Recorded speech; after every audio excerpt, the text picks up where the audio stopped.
আসসালামু আলাইকুম রহমতুল্লাহি ওয়া বারাকাতুহু।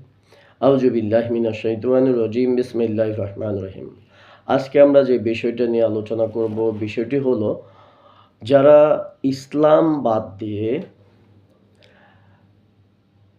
জালিম নেতাদের অনুসরণ করে বা যারা ইসলামের অনুসরণ না করে শিরক করে, তাদের বিষয়ে কোরআন এবং হাদিসে যা রয়েছে তা আমরা ইনশাআল্লাহ আজকে আলোচনা করব। তো প্রথমে আমি সূরা বাকারার আপনার ১৬৬ নম্বর আয়াত অধ্যয়ন করছি। তারপরে এই আয়াতের আলোকে আজকে যে বিষয়টা, সেই বিষয়ের উপর যে কোরআন হাদিসের কথা রয়েছে তা আমরা ইনশাআল্লাহ অধ্যয়ন করব। বিসমিল্লাহির রহমানির রহিম। ইজতাবারাল্লাযীনা তুবিউ মিনাল্লাযীনা তাবাউ ওয়ারাউল আযাবা ওয়া তাকাত্তাআত বিহিমুল আসবাব। যার অর্থ,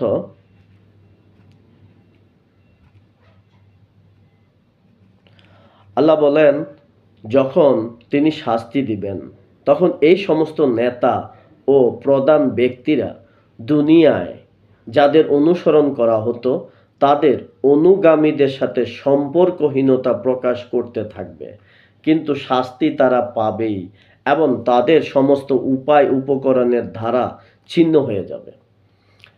এখানে দেখেন, যখন যারা এই যে নেতাদের, বিভিন্ন নেতারাই কিন্তু করে কি, কর্মীদেরকে নোংরা কাজে উৎসাহিত করে।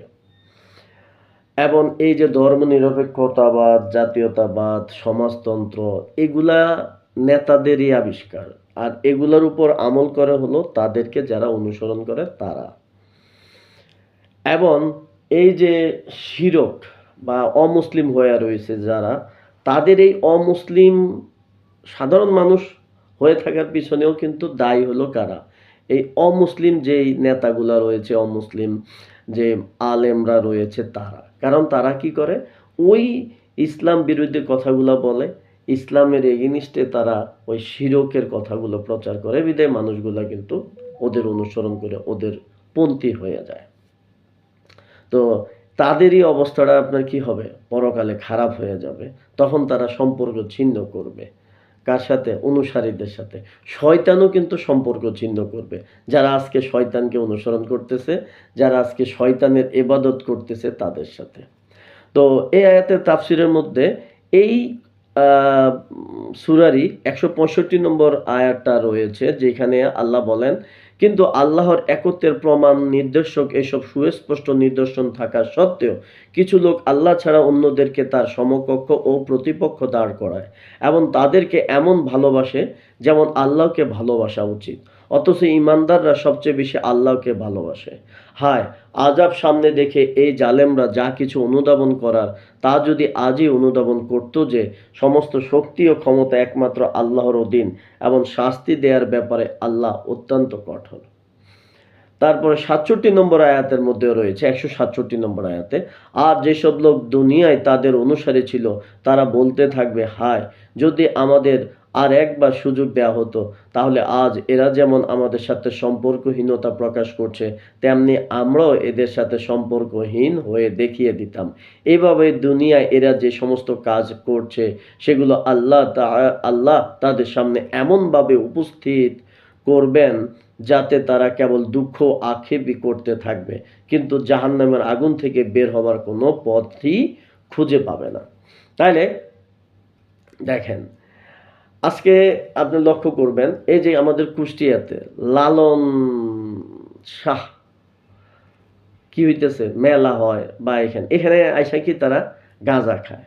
তাহলে এই লোকটার অনুসারী হয়ে যারা এই শিরক, বেদাত বা এই পাপ কাজগুলা করতেছে, এই লোকগুলো শাস্তি পাবে, আর ওই নেতা যে আছে সেও শাস্তি পাবে।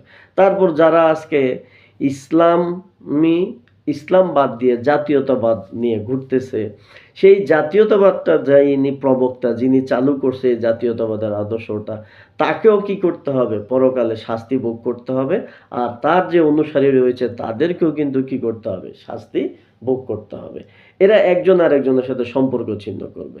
ধর্মনিরপেক্ষতাবাদ, সমাজতন্ত্রবাদ, এই যে ধর্মনিরপেক্ষতা যেই নেতাগুলা চালু করছে বাংলাদেশের মধ্যে বা দুনিয়ার বুকে, তাদেরকেও কিন্তু জাহান্নামের আগুন সহ্য করতে হবে। তাদের যে অনুসারীগুলা আছে তাদেরকেও কিন্তু কি করতে হবে, জাহান্নামের আগুন সহ্য করতে হবে, কোনো মাফ হবে না কিন্তু। এরপরে বুখারী শরীফের মধ্যে রয়েছে, হযরত আব্দুল ইবনে মাসউদ রাদিয়াল্লাহু তে বর্ণিত আছে, তিনি বলেন, আমি জিজ্ঞেস করি, হে আল্লাহর রাসূল সাল্লাল্লাহু আলাইহি ওয়াসাল্লাম, সবচেয়ে বড় পাপ কোনটি? বলেন, আল্লাহ তাআলার সঙ্গে শিরক করা। অথচ তিনি একাই করেছেন। অথচ সৃষ্টি তিনি একাই করেছেন। অতঃপর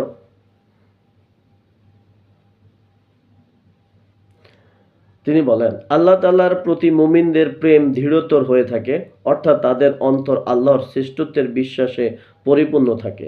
মহান আল্লাহ ছাড়া আর কারো সাথে তাদের এরূপ ভালোবাসাও নেই এবং তারা আর কারোর কাছে প্রার্থনাও করে না। আল্লাহ ছাড়া অন্য কারোর কাছে তারা মস্তক অবনত করে, তার সাথে অন্য কাউকে অংশীদারও করে না। অতঃপর আল্লাহ তাআলা ওইসব লোককে শাস্তির সংবাদ দিচ্ছেন যারা শিরকের মাধ্যমে তাদের আত্মার উপর অত্যাচার করতেছে। যদি তারা শাস্তি অবলোকন করত, তবে তাদের অবশ্যই বিশ্বাস হতো যে মহা ক্ষমতাবান তো একমাত্র আল্লাহ তাআলাই, সমস্ত জিনিস তার অধীনস্থ এবং তারই আজ্ঞাধীন, তার শাস্তিও খুব কঠিন। যেমন অন্য জায়গায় রয়েছে, সেই দিন তার শাস্তির মতো কেউ শাস্তিও দিতে পারে না এবং তার পাকড়াও এর মতো কেউ পাকড়াও করতে পারে না। এভাবে অন্য জায়গায় রয়েছে, অত্যাচারীরা তাদের প্রভুর সামনে দণ্ডায়মান অবস্থায় তাদের পরিচালকদেরকে বলবে, তোমরা না হলে আমরা ঈমানদার হয়ে যেতাম। তারা তখন উত্তরে বলবে, আমরা কি তোমাদেরকে আল্লাহর ইবাদত হতে বিরত রেখেছিলাম? প্রকৃত ব্যাপার তো এই যে তোমরা নিজেরাই পাপী ছিলে। তারা বলবে, তোমাদের রাত দিনের প্রতারণা, তোমাদের কুফরিপূর্ণ নির্দেশাবলী এবং তোমাদের শিরকের শিক্ষা আমাদেরকে প্রতারিত করেছে। এখন তারা শাস্তি দেখার পরে সবাই ভিতরে ভিতরে লজ্জিত হবে এবং তাদের কৃতকর্মের ফলস্বরূপ তাদের গলদেশে গলাবন্ধ পরিয়ে দেওয়া হবে। অন্য স্থানে রয়েছে, সেই শয়তানও বলবে, নিশ্চয় আল্লাহ তোমাদের সঙ্গে সত্য অঙ্গীকার করেছিলেন আর আমি তোমাদের সাথে অঙ্গীকার করেছি, অতঃপর অঙ্গীকার ভঙ্গ করেছি। তোমাদের উপর আমার কোনো প্রভাবই ছিল না, বরং আমি তোমাদেরকে আহ্বান করেছি আর তোমরা তাতে সাড়া দিয়েছ। সুতরাং তোমরা আমাকে তিরস্কার করো না, বরং নিজেদেরকে তিরস্কার করো। না আমি তোমাদের সাহায্যকারী হতে পারি, না তোমরা আমার সাহায্যকারী হতে পারো। আমি নিজেও তোমাদের এই কাজে অসন্তুষ্ট যে তোমরা ইতিপূর্বে আমাকে আল্লাহর অংশীদার সাব্যস্ত করতে। নিশ্চয়ই অত্যাচারীদের জন্যে যন্ত্রণাদায়ক শাস্তি রয়েছে। তারপরে আল্লাহ তাআলা বলেন যে তারা শাস্তি দেখে নেবে এবং সমস্ত সম্বন্ধ বিচ্ছিন্ন হয়ে যাবে। পলায়নেরও কোনো জায়গা থাকবে না এবং মুক্তিরও কোনো পথ চোখে পড়বে না। বন্ধুত্ব কেটে যাবে এবং আত্মীয়তার বন্ধন ছিন্ন হবে। বিনা প্রমাণে যারা তাদের পরিচালকদের কথা মতো চলত, তাদের প্রতি বিশ্বাস রাখত এবং তাদের আনুগত্য স্বীকার করত, পূজা অর্চনা করত, তারা যখন তাদের পরিচালক ও নেতাদেরকে দেখবে যে তারা তাদের সম্পূর্ণরূপে প্রত্যাখ্যান করেছে, তখন তারা অত্যন্ত দুঃখ ও নৈরাশ্যের সাথে বলবে, যদি আমরা পুনরায় পৃথিবীতে ফিরে যেতে পারতাম তবে আমরাও ওদেরকে প্রত্যাখ্যান করতাম, যেমন এরা আমাদেরকে প্রত্যাখ্যান করেছে, এবং আমরা এদের প্রতি কোনো ভ্রুক্ষেপ করতাম না, এদের কথা মানতাম না এবং এদেরকে আল্লাহর অংশীদার সাব্যস্ত করতাম না, বরং খাঁটি অন্তরে এক আল্লাহর ইবাদত করতাম। অথচ প্রকৃত প্রকৃতই যদি ফিরিয়ে দেওয়া হয়, তবুও তারা পূর্বে যা করেছিল তাই করবে। এই জন্যে বলা হয়েছে, তাদের কৃতকর্মসমূহ আল্লাহ তাআলা তাদেরকে দুঃখজনকভাবে প্রদর্শন করবেন। অর্থাৎ তাদের ভালো কর্ম যা কিছু ছিল সেগুলো নষ্ট হয়ে যাবে। আল্লাহ তাআলা অন্যত্র বলেন, তাদের তাদের কৃতকর্মের অবস্থা ওই ছাই এর মতো যাকে ভীষণ ঝড়ের দিন বায়ু প্রবল বেগে উড়িয়ে নিয়ে যায়। অন্য স্থানে আল্লাহ তাআলা বলেন, যারা কাফির হয়েছে তাদের কার্যাবলী যেন মরুভূমির মরীচিকা, পিপাসার্ত লোক যাকে পানি বলে মনে করে কিন্তু ওর নিকটে গিয়ে কিছুই পায় না। তারপরে আল্লাহ তাআলা বলেন যে তারা জাহান্নামের অগ্নি হতে উদ্ধার পাবে না, বরং তথায় তারা চিরকাল অবস্থান করবে। আল্লাহ তাআলা নিজের একত্বের অকাট্য দলিল পেশ করার পরও এক শ্রেণীর মানুষ রয়েছে যারা তার সাথে মন গড়া মাবুদের শরিক স্থাপন করে, তাদের সাথে ঐরূপ ভালোবাসা পোষণ করে যেমন ভালোবাসা আল্লাহ তাআলার সাথে হওয়া উচিত। এখানে তাদের কথাই তুলে ধরেছেন। তো এখানে দেখেন, এই যে যা আমরা পড়লাম সেখানের মধ্যে কি কথা কিন্তু একটাই, সেটা হলো কি যারা আল্লাহকে বা আল্লাহর ইবাদত বাদ দিয়ে অন্য নেতাদের কথার অনুসরণ করে, অন্য পীর দরবেশের অনুসরণ করে, দেব দেবীদের অনুসরণ করে, মূর্তির পূজা করে, এই যে যতজন আছে, যেমন আপনি ইসলাম বাদ দিয়ে যদি আপনি সমাজতন্ত্র, জাতীয়তাবাদ, ধর্মনিরপেক্ষতাবাদ বা হিন্দুত্বজম, খ্রিস্টানিজম, ইহুদিনিজম, এই যে অন্য কিছুকে অনুসরণ করেন, আপনি একটা কাফের যেমন শিরক করতেছে, আপনিও কিন্তু সমাজতন্ত্রের অনুসরণ করে শিরক করতেছেন। কারণ একটাই, আল্লাহর বিধান রয়েছে, ইসলাম রয়েছে। ইসলাম থাকা সত্ত্বেও আপনি যদি কি উল্টাপাল্টা এটা সেটা অনুসরণ করেন, তাহলে তো আপনার মতন পাগল আর পৃথিবীতে কেউ নাই, তাই না? আপনি তো পুরোপুরি দুস্থ, তাহলে কি একজন পাগল মানুষ। কেন পাগল মানুষ বললাম? কারণ আপনি কি করতেছেন? আপনি ইচ্ছাকৃতভাবে আপনি ইচ্ছাকৃতভাবে কি করতেছেন? যে আহ, আল্লাহর বিধান, যেমন আল্লাহ পবিত্র কোরআনের মধ্যে বলেছে যে তোমরা জেনাকারী নারী, জেনাকারী পুরুষ, এদেরকে তোমরা রজম করো। আল্লাহ পবিত্র কোরআনে বলেছে সুদ হারাম। এখন আপনি এমন এক নেতার, এমন এক আদর্শের অনুসরণ করতেছেন যে আদর্শ সরকারগুলা ক্ষমতায় এসে কি করে? সুদ চালু করে। তাহলে এখন আপনি কি শিরক করতেছেন পুরোপুরিভাবে। আল্লাহ ইসলামের বিধানটা প্রতিষ্ঠিত না করে যারা এই শয়তানের বিধানটা প্রতিষ্ঠিত করতেছে, আপনি তাদের পক্ষ অবলম্বন করতেছেন। তো এখানে আমরা অধ্যয়ন করলাম কি আপনার সব কিছু কি হয়ে যাবে? বাদ হয়ে যাবে। আল্লাহ তাআলা বলেন, এক আল্লাহর কথা বলা হলে যারা আখিরাতকে বিশ্বাস করে না তাদের অন্তর ঘৃণায় ভরে যায়, এবং আল্লাহর পরিবর্তে তাদের দেবতাগুলোর উল্লেখ করা হলে তারা আনন্দিত হয়। কিন্তু মুমিনদের অবস্থা সম্পূর্ণ বিপরীত, তারা আল্লাহ তাআলাকে সর্বাধিক ভালোবাসে। রাসূলুল্লাহ সাল্লাল্লাহু আলাইহি সাল্লাম বলেন, যে ব্যক্তির মাঝে তিনটি গুণ রয়েছে সে ব্যক্তি ঈমানের স্বাদ পেয়েছে। তার মধ্যে একটি হলো কেবল আল্লাহ তাআলা ও রাসূল তার নিকট সবচেয়ে বেশি ভালোবাসার পাত্র হয়। দেখবেন এই যে হাদিসটা আপনি আপনার ঈমানের মাপকাঠি। কেন? দেখবেন আমাদের দেশে যারা আওয়ামী লীগ করে, তারা দেখবেন শেখ মুজিবুর রহমানকে গালি দিলে তাদের খুব জ্বলে। যারা বিএনপি করে তাদের দেখবেন জিয়াউর রহমানকে অথবা খালেদা জিয়াকে কেউ যদি গালি দেয়, তারা একদম চেতে যায়, তারা মারামারি কাটাকাটি শুরু করবে। কিন্তু আপনি লক্ষ্য করবেন এই যে এরপর সমাজতন্ত্র অনুসারীরা, তারা তো তারাই তো কমিউনিস্ট ও খারাপই। এখন এই যে দুইটা বড় যারা গ্রুপ আছে, তাদের দেখবেন আপনার রাসূল সাল্লাল্লাহু আলাইহি সাল্লামকে নিয়ে নাস্তিক মুরতাদরা এবং বিভিন্ন কাফের রাষ্ট্রগুলা নানান রকমের ব্যঙ্গাত্মক কার্টুন তৈরি করে।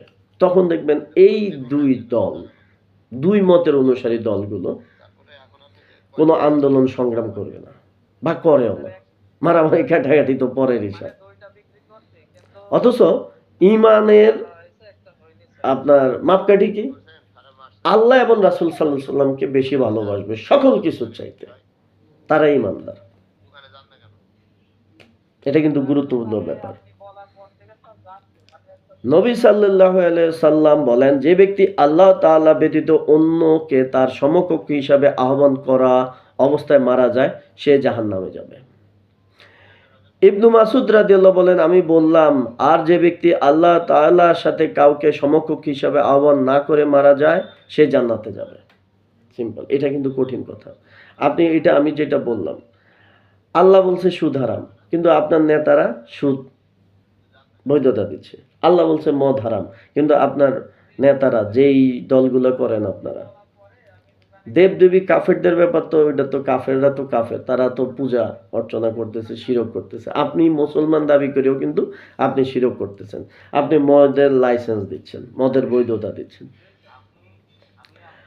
আল্লাহ বলছে যে চোরের শাস্তি হলো তার হস্তকর্তন, কিন্তু আপনারা কি চোরের কোনো এই ধরনের ইয়ে দিচ্ছেন না, নিজের আইন বানাচ্ছেন।